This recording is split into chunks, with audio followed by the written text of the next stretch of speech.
Let's talk about how to spot unhealthy relationship patterns, even toxic patterns, earlier on in the relationship. Because I think the thing is that we all want to spot them, but we all want to spot them actually before they become such a big problem. A lot of times, the challenge is that we do not spot these things until we're way past where we need to be, and it's actually really unhealthy or even toxic.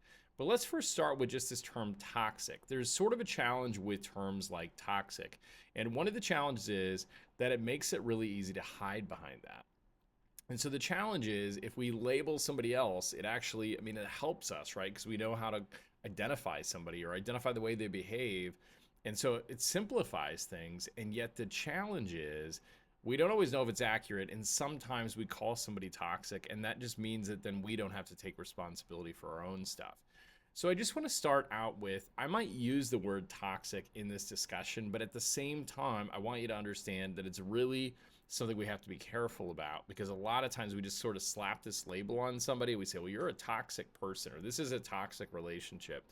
And the challenge with that is it really? Sometimes, absolutely, it's absolutely accurate. Other times, we're a little quick to kind of put that on there. But I'm going to talk to you today about what does an unhealthy or toxic relationship actually look like, and how might you spot that a little bit sooner, or how might you even spot that way sooner than maybe you used to? Because a lot of times, I'll talk to clients, and we'll be sitting in the therapy room, and they'll just say, like, I get some of this stuff, Jason, but I just don't catch it fast enough. So let's talk about what that actually means to catch it. So, one of the first kind of telltale signs about a toxic relationship or an unhealthy relationship is that we find ourselves saying things like, but they're not always like this. The not always like this dilemma is really challenging because sometimes, and maybe you've experienced this, you might feel really confused in a relationship because sometimes they're great and other times you feel completely drained or they're even really unkind or unhealthy.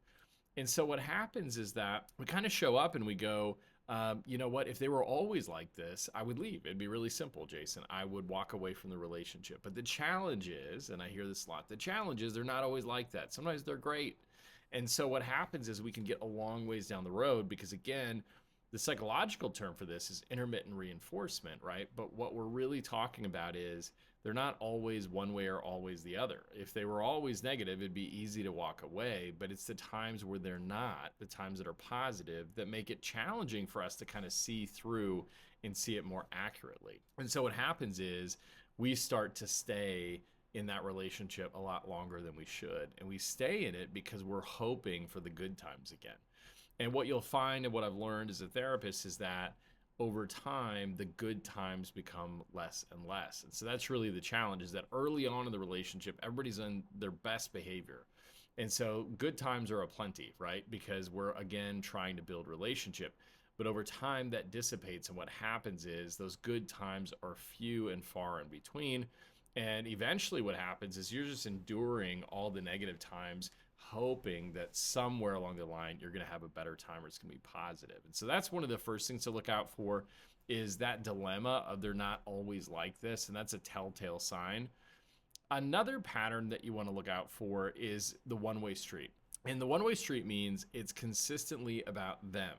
It's about their needs, it's about their feelings, it's about their priorities, and yours are secondary. Now, some people might even talk about it's kind of a codependent relationship where one person's job is to kind of maintain and advocate and do all the things for the other person. And this would be exactly that, right? And you might even consider this sometimes leaning towards a narcissistic relationship where it's all about one person, right? And research talks about this where that is that narcissistic relationship where it's about what I want. So I always talk to my clients about me kind of thinking, well, what I really want in my office is to have the temperature set at 50 degrees.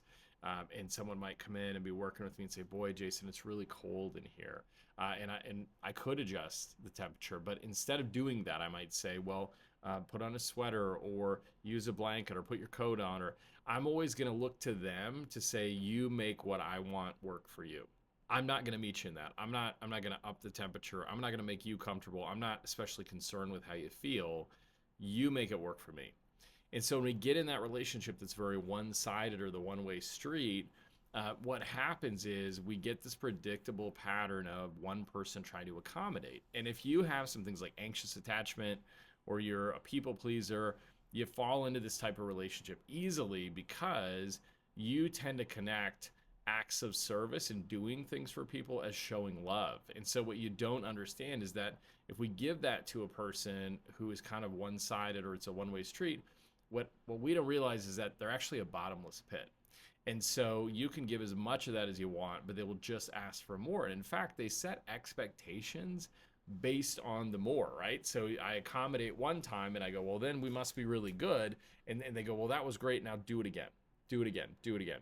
And so the challenge is over time, it's a really unsustainable relationship. And one red flag that you could look out for is if you are feeling guilty for having your own needs, that's a pretty good sign that there's an issue. So if you have some needs, and again, we don't need to have 100 needs, but if you have some needs that actually are needs and important to you and you find yourself feeling guilty about that, that's telling us something we should probably listen to.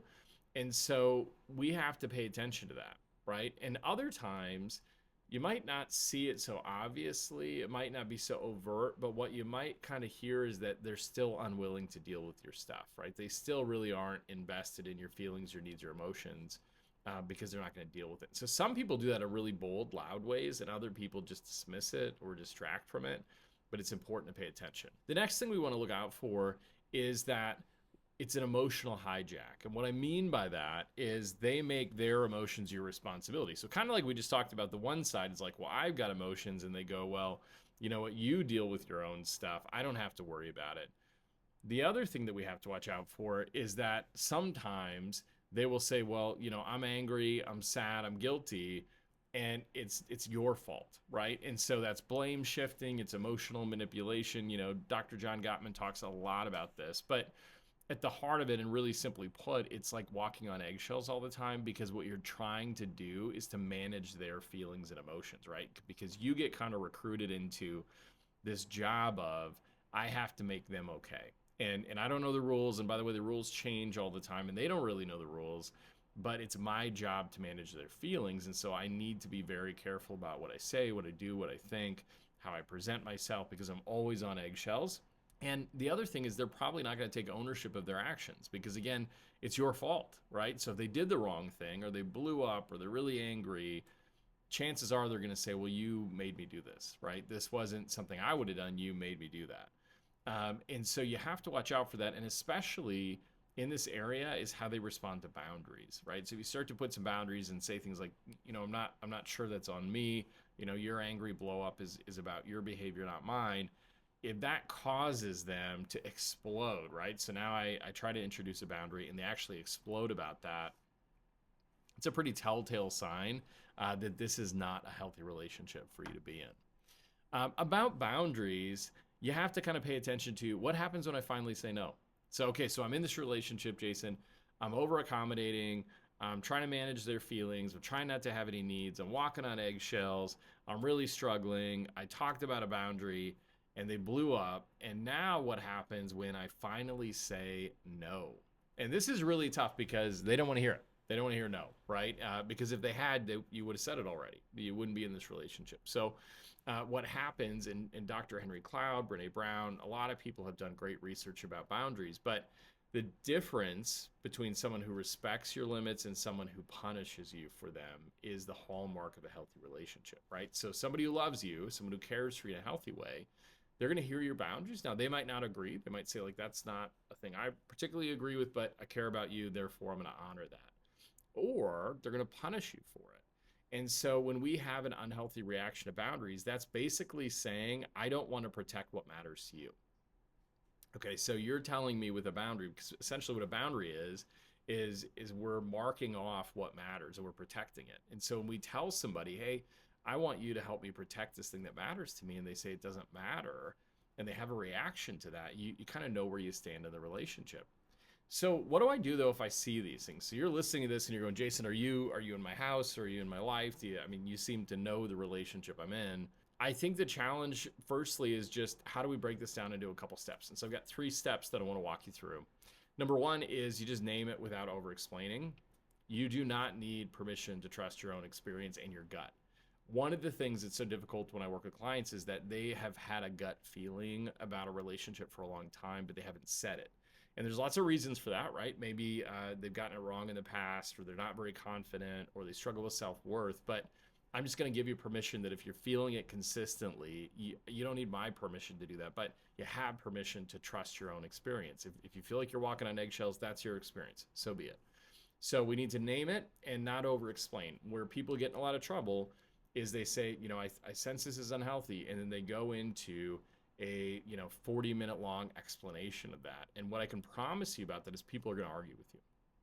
Whether you're right or wrong, in 40 minutes, you're going to say something someone's going to disagree with. And so the challenge is less is more. This is not a healthy relationship. It is not serving the things that I think would be healthy in a relationship. I don't think either one of us are honoring who the other person is in a way that's beneficial to us. Very short. Okay. Step 2, we want to set a small boundary and observe. So again, we talked about boundaries and kind of what's their response to them. Well, in order to know their reaction to a boundary, we have to set one. And what people often do is they overshoot this, right? They go from having no boundaries to then having 20 boundaries. And of course, someone's going to react badly. And their bad reaction, because you completely shifted gears, is not necessarily a telltale sign about who they are.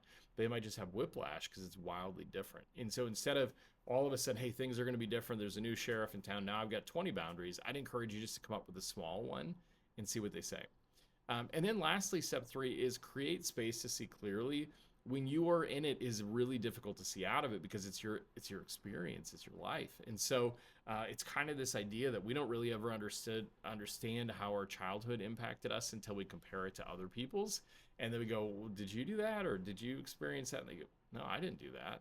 I go, oh, well, I wonder about that. And so the thing is, sometimes we need some space to get away from the relationship, whether that's a night out with friends, or whether it's participating in an organization, or if you're a faith person, it's going to church, or however that is. We need a little buffer there so we can collect our thoughts, because again, if we're constantly in it, it's just hard to see out. And so here's the thing I want to end with is just no relationship is perfect. And that's, I think we're really aware of that. No relationship is perfect. You can't have a perfect relationship. You can't study hard enough to become a perfect person to have a perfect relationship. But there is definitely a very big difference between something that's hard and something that's harmful. And I want to just encourage you to trust that your own experience is probably telling you what's true about your relationship. We're just talking about how to really solidify that decision and to be confident and convicted about it. And remember too, growth is always possible. So maybe you're in an unhealthy relationship, but you both approach each other and say, we can do better. We need to raise the bar. We need to have better standards. And I just celebrate that. If you're both willing to do the work, it can improve. So I'm not saying it can't, but I'm saying you both have to be willing. And if that's not the case, sometimes you go it alone. So these are the things I want you to think about these in your relationship. Am I in this? Have I been in this? Do I have a propensity to choose relationships like this? And then share your thoughts on this in the comments with me, because I love to hear kind of where you're at and what your experiences are about this. Follow me for more.